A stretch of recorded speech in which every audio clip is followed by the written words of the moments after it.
Right now, eating out is one of the favorite pastimes for folks in Amarillo, and restaurants are regularly being inspected.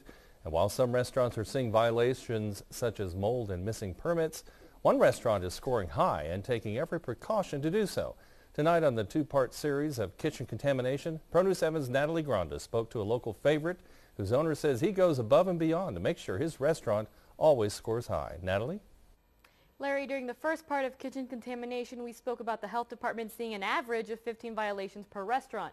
Tonight, we'll see how a local barbecue place is avoiding violations by training on everything from food prep to food temperatures, and why residents give them the A grade as well. Tyler Frazier of Tyler's Barbecue has had his share of fame. This one that we've been in so far is Texas Monthly. We were listed in their top 50 list, and we actually traveled to Austin last year and went to the barbecue festival, and we'll be doing that again this year.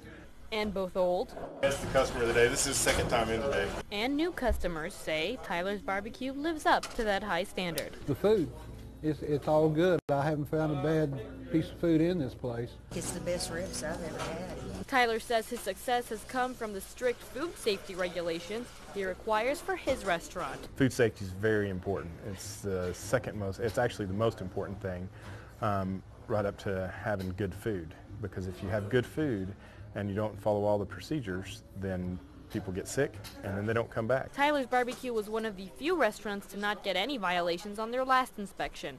He says he watches his employees carefully through the day, requires them to wash their hands constantly, and even stores food in small amounts so they get equally chilled in the fridge. The Department of Environmental Health says one of the main causes for food violations are the employee turnovers and lack of training. But Tyler says that's one of the first things he makes sure to take care of with his employees. I correct them if they start to do something, and I make them, if there's a problem with something, if there's food that's gotten below temperature, I make them throw it away, and I make them pay attention to it, and I train them all how to use it. And Tyler says his key to a clean inspection record is communicating with the health department. I take a little bit different attitude than some places. I don't fear the health department coming in and checking us out. I welcome them. I call them and ask them questions. They're more like our food safety partner. Environmental Health Department's DeRay Duke says food temperature is one of the highest risks. And 4 and 5 demerits, which are more important and require to be immediately corrected before the sanitarian leaves. Those are very critical. And Tyler says this is an issue he keeps a constant watchful eye for throughout the day. Keep the temperatures at the right temperature, the hot stuff hot, the cold stuff cold. Then you're well ahead of the game.